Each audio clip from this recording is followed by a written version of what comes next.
Welcome to the D2 Baseball Podcast, your top source for all things D2 Baseball. Before we jump into today's episode, I've got some exciting news. Are you looking to reach a passionate, engaged audience? We're now offering ad spots on our podcast. By advertising with us, you'll connect with thousands of dedicated D2 baseball fans, including players, coaches, and avid supporters. Here's why you should consider partnering with us. Targeted reach. Engage a specific audience that loves D2 baseball. High engagement. Our listeners are loyal and tuned in regularly. Affordable rates. Competitive pricing for all budgets. Flexible formats. Choose from pre-roll, mid-roll, or post-roll ads. Interested? Email us at diviibaseball@gmail.com to learn more and secure your spot. Let's hit it out of the park together. Thanks for considering this opportunity. Now, let's get to today's episode of the D2 Baseball Podcast. Welcome into another Division II Baseball Podcast. We're joined alongside Johnny Pass, new head coach at Clarion, taking over the Golden Eagles baseball program. And we're excited to talk to him about that today. Interesting story. We're excited to get into it. So let's just start right there, Coach. Tell the listeners a little bit about yourself and how you ultimately came upon this role here this year, taking over as the head coach. So I will, kind of briefly, I played at Winthrop University and graduated down in Rock Hill, South Carolina. Had the opportunity to play 5 years professionally after kind of kicked around at honestly the lowest levels of professional baseball, but wouldn't change any of that for anything. And then, unfortunately, all of our careers come to an end at some point. So I got a real job. Worked at NASA, Goddard Space Flight Center for 4 years, and kind of just realized that it wasn't, my long-term goal to kind of sit in a cube. So got into coaching, two high schools, my alma mater, which is DeMatha Catholic High School, started helping there, took over a program in Annapolis, St. Mary's High School, was there for 5 years, and, had the opportunity to move on to start a Division III program, Wilson College in Chambersburg, which was an all-women's college before they went co-ed. So they were adding men's sports. Was there for 6 seasons. Had a ton of success on the field. Some really good, really good players that we got in there and built the program up, which kind of led into my position. Matt Swope called at the end of my last season there and offered me the position of recruiting coordinator and assistant at the University of Maryland, which is, originally actually where I committed out of high school and just kind of got cold feet with, the size coming from a small Catholic school. I kind of got cold feet. So anyway, kind of a roundabout, and thought it would probably be my last stop on my coaching journey. But, God had different plans for me, it looked like. And now I'm sitting here as the head coach at Clarion and couldn't be happier, honestly. And Coach, kind of talk a little bit about that process, right? Because you started the fall as an assistant at Maryland, and then come early September, it's announced that now you're the head coach at Clarion. Yeah. So again, I think Division I baseball is in a very, very new and I don't know a great word maybe to say, of just for me personally, I didn't really love where the game was going with the NIL money, the recruiting, of basically paying players to come to your school. And it became kind of a bidding war when it came down to players. And then honestly, and part of it too, was it was the first time in my career I'd been an assistant coach, and kind of yearned to run my own program again. So this opportunity arose. I interviewed for the position, on a Monday, got offered the Clarion head coaching job on a Thursday, and, talked to the staff at Maryland and the players on Friday. And then literally packed up a U-Haul and moved to Clarion, Pennsylvania, 5 hours away on Sunday, and started practice with my new team. So it's been kind of a whirlwind here these last 6 to 8 weeks, obviously. That is crazy how quick a change can happen. And when you describe that to now in the position you are, and you mentioned at the end of that first answer that you said you could not be happier to be here. Could you tell us why? Why was this a great decision for you? What do you enjoy about this opportunity that you have right now after you talk about kind of the chaotic or quick, rather, transition that you went through? Yeah, I think for me personally, like I said, just going through a lot of life changes and again, being an assistant for the first time was difficult. So, I think I've kind of looked at this as a new start, again, of running a program who arguably were in, one of the best Division II conferences in the nation year in, year out. I know, there were 5 or 6 teams ranked in the top 25 last year in the PSAC. So for me, again, I know Clarion hasn't had a ton of success on the field. So, for me, it's almost like starting anew, again, like I did at Wilson with building a program and I've enjoyed, I guess steering the boat again, so I guess that's one way to put it of, when you're an assistant, you obviously have input on things, but as a head coach, you obviously are the captain of the ship and, kind of get to commit guys that you want to commit, run practices the way you want to run practices and, build the culture of how you want your culture to, to be. So that's kind of been my biggest thing this fall. In all honesty, was kind of changing the culture here at Clarion. Again, I'm not exactly sure what the record was, but it hasn't been great, obviously, and playing in such a tough conference, you're gonna, it's gonna take some time. But I really concentrated this fall on just learning, my players and honestly trying to change the culture here of expecting to win every time we show up. And great that you brought that up, Coach. That culture, expecting to win, seems like a priority for you. What are some other priorities within that that you want to focus on for your first season at Clarion? I'm just a relationship guy in general. So for me, I've spent these last, literal, I guess, about 6 weeks now of really getting to know my players. And again, it's been very difficult for them too. So, not only myself, my current seniors I'm their third coach in 4 years. So, I'm sure that they've kind of had, a rough ride along the way here, their careers here. And, I want to send those guys out, in the best possible way and obviously, help propel this program to, where I think it can be here.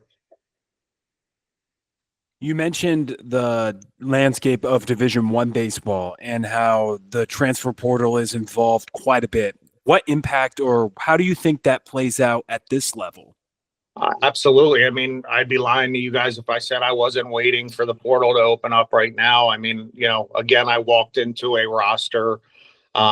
We have some talent here. There's no question about it. I think, there's some holes that possibly could be filled.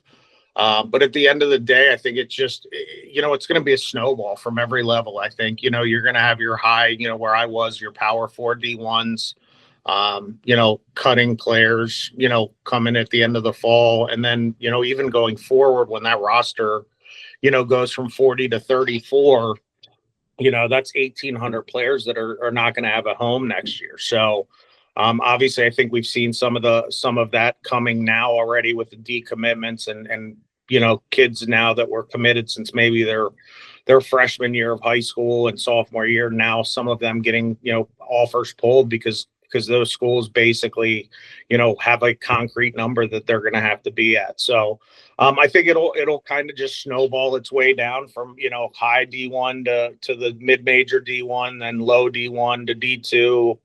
JUCO, D3, NAI. I think, there's going to be a lot more players out there, just in general looking for homes. I mean, I have 2 kids already committed for the break here, that are going to be from the portal, and the portal hasn't opened up yet for the Division I guys. So, and again, I'm going to, leave no stone unturned to make this program successful. So, but I do think it's obviously, going to impact every level. There's just going to be a lot less spots for kids to play in. And I kind of try to explain that on some of the visits with, whether it be the 2025 class that I'm trying to, play catch up on here, or the junior college guys of, finding the right fit and again, not getting caught up. I mean, I've been at every level now. I've coached, Division III for 6 years. I was at a Power 4 school, for 15 months and, now I'm at Division II. So, at the end of the day, I coached some kids at Wilson that, had were playing pro ball, for a little while and, there's talent at every level. So again, I just think it's going to become, really important for student athletes to find the right fit. But it also, the good thing is too, is that it, I don't love the multiple transfer thing. I think a one-time transfer, and again, this is just Johnny Pas's thoughts. I don't mind the one-time transfer thing. I think you kind of open up Pandora's box though with, kids going to 4 or 5 schools over, the end game to this, for any college athlete should be getting a college education and a degree. Again, when you go to 3, 4, 5 schools over that time, that end goal becomes further and further away. I think you kind of get stuck in the mud at times. And I was told by one of my managers in pro ball, at some point, they're going to take your uniform from you, and I use that quote quite often. So, my job here is to prepare these guys for, being good employees, being good husbands, good future husbands, good future employees, good sons. So I take that very personally. And, kind of going back to that question previously, I'm very relationship driven. So again, getting the trust of my players and it's a two-way street that, that they'll earn mine as well is, just having that open door policy where these guys can, come to my office and, talk about anything, whether it's, school stuff, maybe being homesick, baseball stuff, obviously. I'm also a huge mental health advocate. So, again, I know what these guys go through and I just want to be someone who can, kind of help be an adult and, maybe someone who's been through some of these things, which I probably have. So, that's why I think relationships are so important to me personally. And again, I think that's probably why I've had success, as far as winning as a coach and getting good recruits is, I think at the end of the day, life's all about relationships and how we handle it. So, I never want one of my players or, God forbid anybody else at this, university that would come and want to, pour their heart out or talk about some things that they're having a tough time with in life. So, I take pride in that. And in all honesty, I enjoy that. And that's probably why I chose to stay in this profession. Is just because of the impact I believe I can have on a lot of young men, turning into to men, period, by the end of their time with me. And coach, like we, thoroughly enjoy that, in today's age of mental health being, such an important factor. So, within that, are there any certain strategies or anything that you do to kind of like, hey, one day a week, we're going to focus on this or, something that you do to kind of help promote it and embrace it?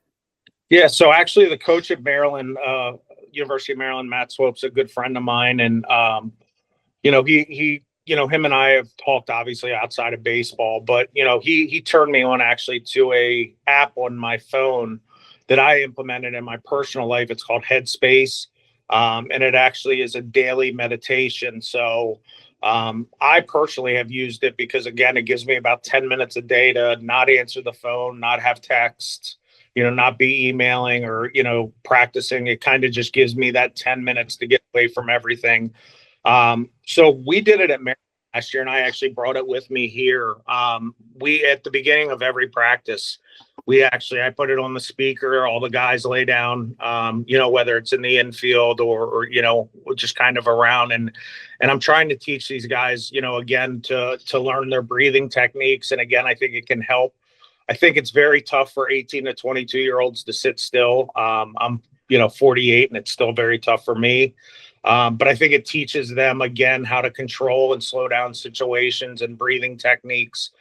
So that's obviously, I think something unique that I don't think a lot of practice, colleges probably do, but I think it's very important for these guys, to learn how to, slow things down when things are tough, and, whether it's a big at bat or, you can use it on the mound, or maybe before you're taking an exam, or, giving a speech for the first time in college, of slowing things down and kind of controlling that. So, but aside from that, I just think, in all honesty, I just don't think there's a ton of people that are very open. I think how much things have changed about mental health. I mean, I've been, I've had anxiety, since, I can remember, but, after 9/11 was actually the first panic attack I had. And, just to kind of learn through therapy and, again, headspace, stuff like that, to have a lot of tools in my tool belt to be able to kind of, not saying that I don't have rough days sometimes still, because I most certainly do, but, of learning through the years of, hey, like, this is going to pass. You just kind of got to get through it. And again, we're all going to get knocked out in life, whatever we do. So I think it's again, as of learning, at this age, again, that, in the era of travel ball, where, if I don't start, I'm going to leave this team, and, guys, kids with instant gratification, I think it will teach these kids how to deal with failure, because we are going to have failures. I mean, whether it's on the field, we're going to have a ton of them on the field. You're going to have some off the field as well. And I think it's important for these guys, and I wouldn't be doing my, due justice if I wasn't trying to teach them some life skills as well, while I have an opportunity to be a part of their lives. So, but no, nothing crazy. I think meditation, probably being one of the ones, and then obviously just having an open door policy. Again, I've told my guys from the week I've gotten here, and I think now the relationships are really starting to blossom with my current players, and I think the trust is there. Of having some kids already have come in and kind of, asked if they could speak. And again, I think that's something that I take pride in. I enjoy that. I don't have all the answers, as nobody does, kind of thing, but I will always give them the best advice that I can. And if they need help from somewhere, whether it's academically or, I want to steer them in the right direction, so that I can help them, do, like I said, my job of making them into, young men when they leave here. Well, I love that answer that you gave about some of the tactics that you bring up, especially starting practice off with the Headspace app, and appreciate you sharing your personal experience with that along with the team. So is it something where first practice you bring this out and it's kind of a unique thing, or the guys kind of like, hey, what's going on here? Or have they embraced it now? What was that initial process like? I think so. I mean, I try to relate things maybe back to like when I was that age, and it's been obviously a very long time, but I don't know if I could have done it then. But I think, it's kind of like we use a term, obviously, like eye wash, just like something that, like, you do to make sure like you're checking a box type thing. And for me, it's not that. And again, I tell these guys, like, hey, this is going to be really, and we only do like a 4 or 5 minute one. But again, I've noticed over these 6 weeks, 7 weeks that I've been here, I see the kids really like kind of, really just get away from the classes that morning. And, hey, oh my God, I got to do a paper when I get home tonight. Like it kind of locks us in for, what's ahead of us. And I always tell them, like, baseball should be an escape for them, again, from the, it's not everybody that, that gets to play at this level. And, we should enjoy our time out here. And I try to make it fun while we're obviously trying to get better every day. But we're going to enjoy our time here too. And, it's not going to be a militant run organization. That's just not who I am. And Coach, to kind of like switch gears a bit, you talk about relationship builder. At Maryland, you were assistant part of a nationally ranked recruiting class. Now you come into Clarion, you're a little bit behind the 8 ball, but in terms of recruiting, how's that been like so far, in just your 6-7 weeks there with the program? So, yeah, and I'm not sure you guys can see it. I have my little whiteboard up there, back there. But right now, I mean, obviously I had to hit the ground run. Again, I think the 25s were probably, done pretty close to being done at the Division I level, kind of when I got here. I mean, I'm sure there'll be some handful of guys that are still, getting some Division I stuff. I mean, but I've really concentrated on that, and actually we have 8 2025 commits in the 6 weeks I've been here. We have two, possibly 3, I think, that will transfer in at the break right now. Unfortunately, I was left a pretty depleted roster as well, and we actually had this is crazy. We have 37 guys on the roster, but 10 have not touched a baseball because of injury since I got here. So we were literally at like 27 during the entire fall.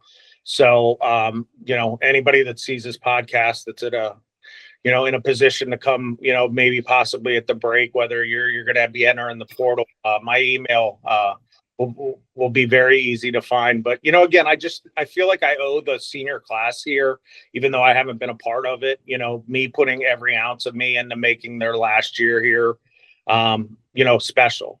So, and again, I have goals obviously going into the season, and I have to be realistic with them.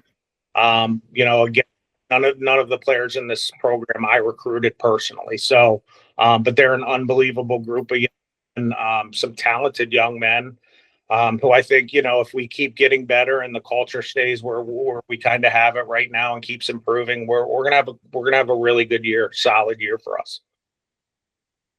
And when you are setting goals and trying to understand what you have, what this program has been, and I love the question Robert had about recruiting, but then it's also like, shoot, we're playing a season this year, like learning who's on your team and how good these guys are and who's going to play. I'm sure that's still an ongoing process as well right now. But when you set goals and look at the PSAC, how much do you know about that league, and what can you tell us about how you hope your team can stack up in there? Yeah, I mean, I know the PSAC's loaded, obviously, like I said, just from being in the game for so long, I obviously know, quite a few of the coaches in this conference. And, honestly, that kind of goes back to where we started today. I wasn't going to just leave Maryland for, any job. It had to be the right job. And again, I think, Clarion kind of fits that bill. I mean, again, I've never really been to this part of Pennsylvania. I coached in Chambersburg, which is kind of right near the Maryland border, but it's absolutely beautiful up here. I mean, and again, I know everybody keeps telling me to wait till winter, but they've been teasing me. It's been like 70 degrees, 3 or 4 days a week in November. So I know we'll get some snow up here, but at the end of the day, like I said, I think it's the university is such a beautiful campus. And, once I get these kids on campus with their families, and then it's obviously, no college is cheap. I don't want to use that word, but, we are very affordable in this marketplace, for colleges. So, again, I don't think we're going to obviously, lead the conference this year in wins or anything like that. I think you have to temper expectations, obviously, with when you're coming in brand new, with a roster that was left. And, and again, during the transition, there's obviously even a bigger break. So it's not like the one coach leaves, on Friday and the new guy starts Monday. So these kids have actually been here with our grad assistant, who kind of pretty much ran the beginning of fall until I got here. So, I think it's been a fun, interesting but fun journey so far, in the sense that, you're right. I came in basically 3 weeks, almost a month into the first semester. So it was timing wise, you don't plan any of this stuff, I don't think. And at the end of the day, it's funny. My daughter, who is 25 and a college volleyball coach, actually. So, super proud of her, and I'd be remiss if I didn't bring her up during this. Is her and I are kind of in very similar situations. This year was she was D3 head coach at 23 and 24 at Albright, which is a D3 school in Reading. She actually played there, and then made a decision this year. So she's a D2 head volleyball coach at Goldie Beacom in Delaware. And she took over an 0-20 team, from last year, and they were 2-28 the year before that. So it's kind of ironic. I tried to talk her in, and this is, while she was, recruiting for her incoming class, of having expectations this year. And I know this is not a baseball topic, but just to show how quickly I think things can change. She took over, like I said, an 0-20 team, and they are 13-12 with 4 games to go. And holding the last playoff spot, and they've never made the playoffs in her life. So, again, I think, just a culture change and have players, and I jokingly can say now that, I'm the second best Coach Pass in the family because, she's had an amazing run, at Albright in there, and she's only 25, going into her third year being a head coach. But it's also pretty flattering, I think, in the sense that, my daughter somewhat followed in my footsteps. And I always jokingly say it was when I was at a D3, but now we're both D2. I wonder how many fathers and daughters or moms and sons are head coaches at the same level in the NCAA, because there's, just not that many jobs. So I think it's a very unique thing as well. But that goes to show me too of her hard work and, her establishing the culture there, can be done. She took a 0-win team to being 500, right now a game over 500. So, it's definitely doable. Again, I think I just need to continue to preach to these guys about, coming to the field, expecting to compete. And that's kind of been my ammo as a coach and as a player was, we're at the end of the day, win or lose, that team's going to say that team brought it for 27 outs. I don't care if they were up 15 or down 15. We had a fall game like that. My first game here, we actually got blown out in the fall.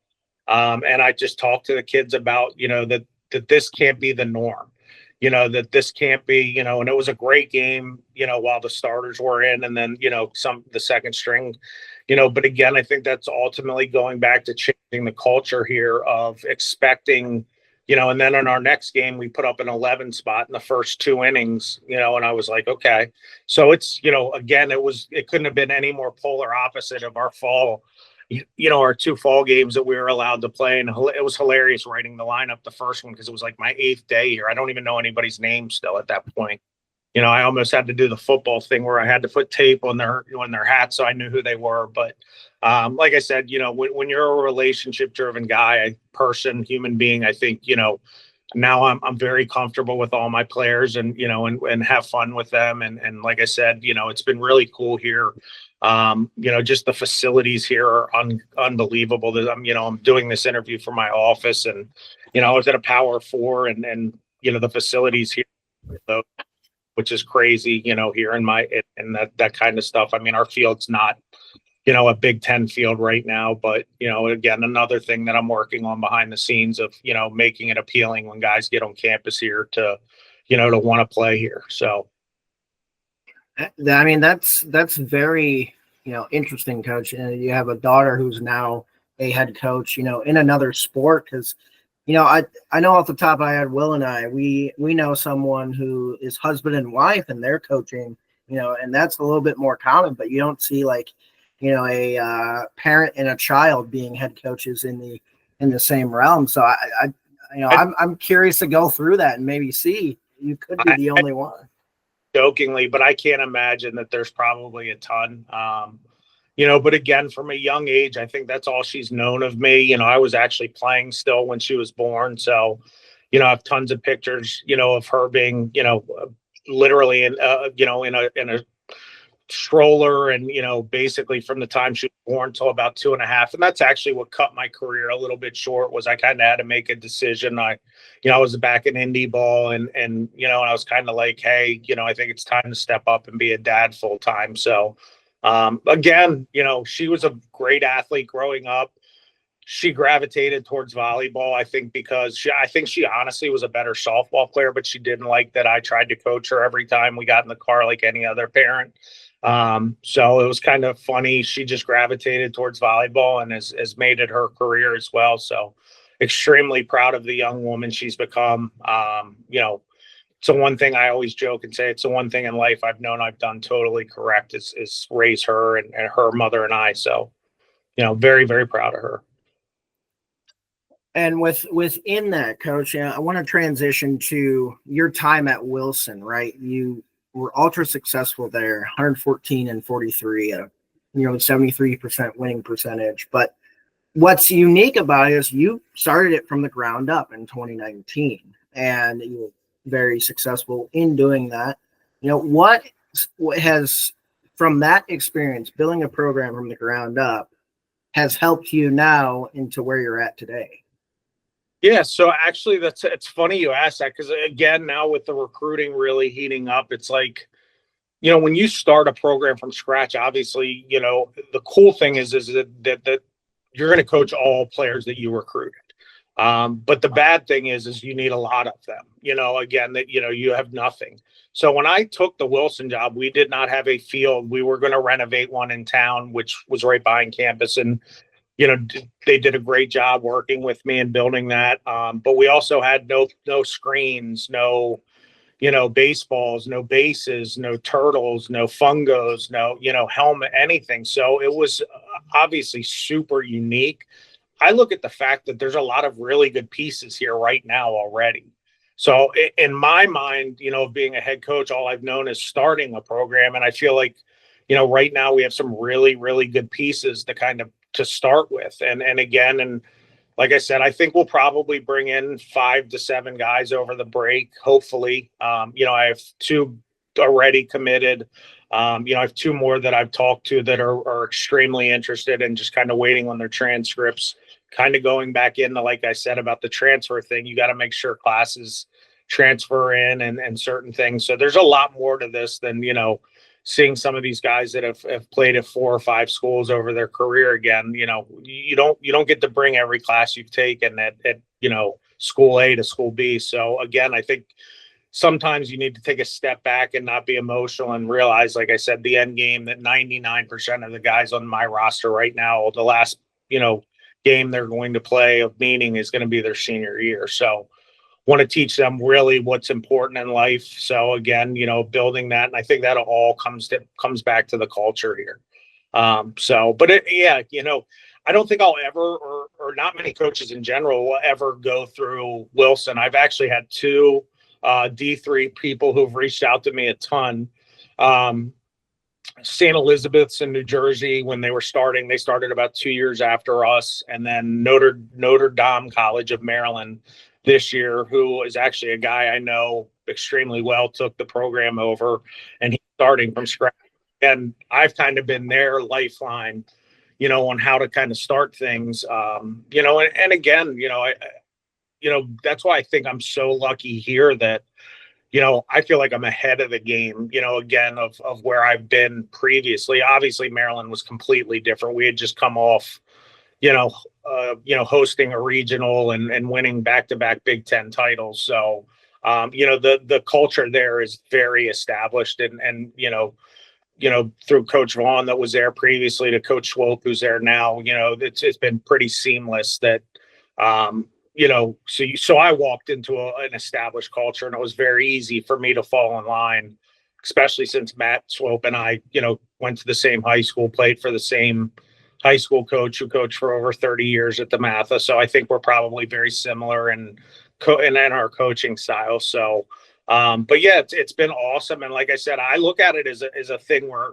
I'm ahead of the curve in a certain way. And, I think the tough part for me will be, not tying everything into wins and losses this year, of just, promising these young men that I'm here to, because again, one of the questions I was asked in the interview process it was unique too, was the whole team was there of, previous coaches here have used this job as a springboard to higher jobs. And I kind of jokingly, and I think it broke the ice with me sitting in a room full of 35 kids, who are interviewing me of, how do we know you're not going to use this as a springboard? I kind of just turned my head to the side as like my dog does and said, you guys do realize where I'm leaving if I take this job, right? And then they were like, oh yeah, that's true. I'm leaving a Power 4 school, at the highest level to take this job. So I have no aspirations of chasing higher levels anymore. I want to run a program. I want to put my stamp on it and turn this program into a perennial PSAC, playoff team every year. And the crazy part is I think 5 teams in this conference made the NCAA tournament last year. So you don't even have to be in the top four to get a regional bid at times. That's how good the conference is. So, again, that's part of the sales pitch of why you want to play in the PSAC. It definitely is a great league. We've noticed it to be known to, they throw the heck out of the ball in that league, as good as anybody in the country in terms of how the pitchers can perform. So it's definitely going to be fun to see what that's going to look like in the first year for you. But also, I love that answer that you gave of, hey, look where I'm leaving, and you're all in and you're ready to build this program. And that certainly excited us. So we appreciate you taking time to join us here today. I don't have any more questions, but Robert, do you have anything else? Yeah, I can ask one more. So Coach, last year you were in charge of compiling scouting reports with Maryland. And so now, what's that going to be like, one, and then two, in your experience, what are some differences in terms of compiling these scouting reports at the different levels of college baseball? Well, I think the quickest answer I would come to would be I had to learn that. Obviously, we didn't have the things that are offered at that Division I level of, watching video, and D3, I just didn't do any of that stuff. It was more like, closer to probably like JUCO or high school. I didn't have synergy or the things that are offered, where I can go back. But so I learned from one of our assistants last year. And again, for me being a player and playing for as long as I did, it was, pretty seamless in the pitching part. But then the kind of the things that I learned last year was being able to kind of pick up even, pitch grips, from a guy, and, going into it that, hey, if I'm, coaching first base and, his glove is tilted this way, that, that he throws a fastball every time it's pointed this way, and he's off speed when he's, flattened out. So again, I got better as a coach last year, and, learned a ton, from that level, of all those things. So again, I think it'll probably be close to like a middle ground where, I don't know if that every Division II team in the country is going to have, cameras to be able to watch video on. But again, I think it may give me a heads up. The biggest difference I would say was, we also had, a head coach, 3 assistants, a director of player development, a director of baseball ops, and then about 10 managers at University of Maryland who wrote codes and, certain things. So it's, again, here, the numbers aren't going to be that. So it's going to be me. And both my assistants are young guys. Actually, my pitching coach played for me at Wilson. So again, he's trying to get his foot in the door, and he already has 1 grad degree. He's actually the smartest young man I've ever coached. But he came to me actually as a Division II transfer, as a position player, and was our kind of super utility guy his first year. And then came about midway through the year, said he could pitch, and then threw a bullpen, and, was 85, 86. We were like, we could use that. So ended up, hilarious story is that the following year he comes in and says, I just want to be a PO. And I said, why? And he's like, I just want to concentrate on it. I think I can help us the most. Was first team all conference, was reliever of the year, went to the Ripken Summer League, was the reliever of the year with, a league full of loaded Division I guys, and ended up finishing the last 3 weeks of the season in the Cape Cod League, from a year and a half ago, transferring in as a utility infielder. So, very bright guys here. I think both my assistants are going to be tremendous coaches, in the future. Laughingly, they're my daughter's age. So, again, they're learning, and I'm trying to teach them. And I feel like that's part of my job here as well is, you look at some of the very successful professional coaches and they talk about coaching trees. The head coach at Wilson now was one of my assistants, which I'm super proud of.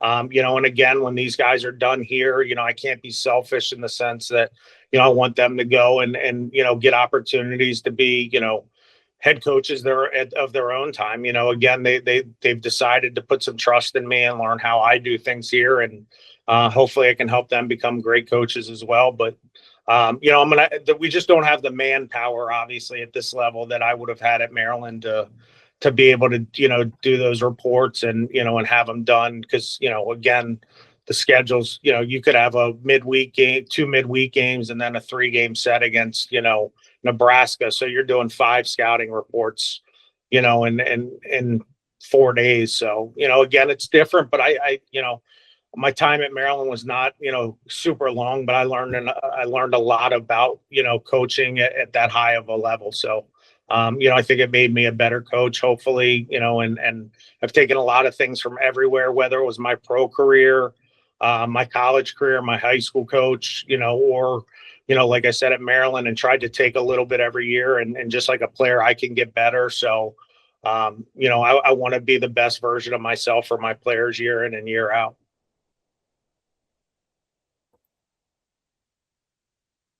And Coach, we again express our sincere gratitude for coming on and talking about the program and talking about things you do that you're planning to do with the program. And we wish you all the best success and good luck here coming up here in 2025.